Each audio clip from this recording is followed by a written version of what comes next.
mbokk yi asalaamaaleykum ñu ngi leen di nuyu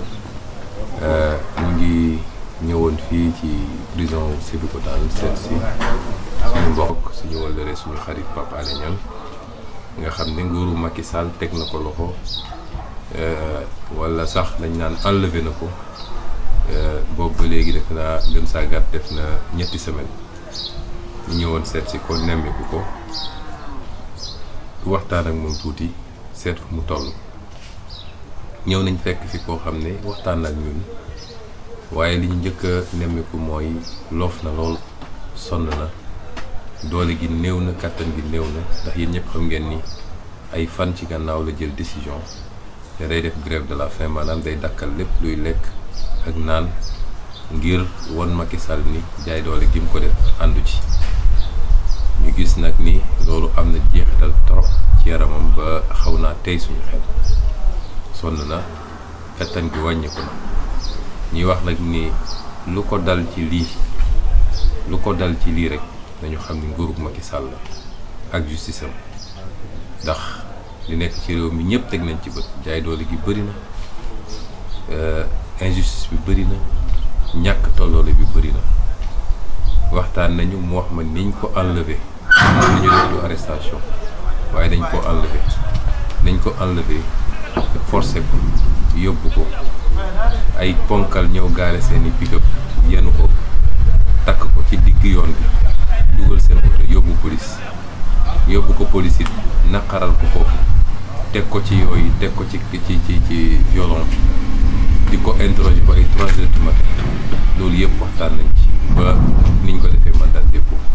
muy lu ñu ñaawlu trop ci koo xam ne da doon def liggéeyam ñu bëgg a gëmloo Sénégalais yi nii kooku dafa lënkaloo opposition bi rawatina man mi Ousmane Sonko kooku day politique kooku su bëggoon politique ñëpp xam nañ Pape Alé Niang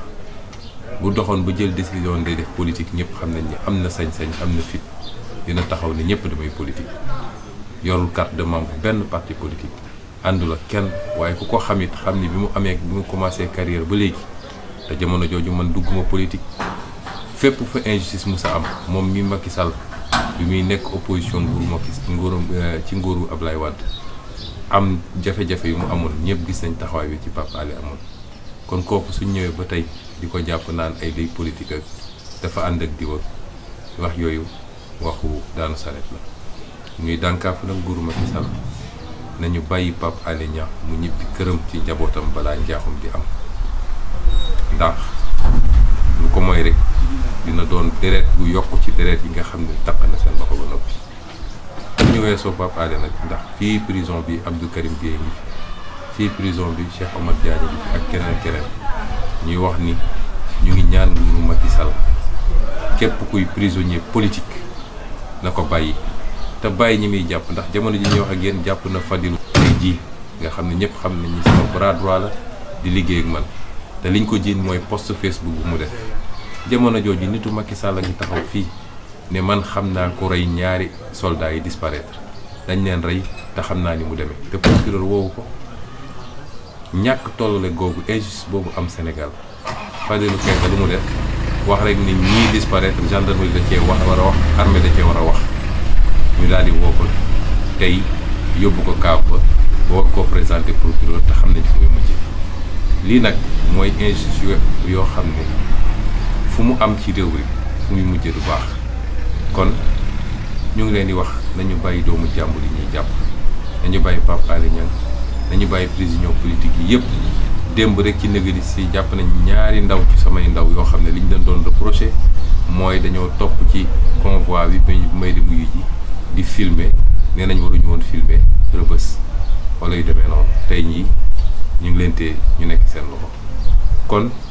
di wax sénégalais yëpp nag ni Pape Alé Niang lu ko dal rek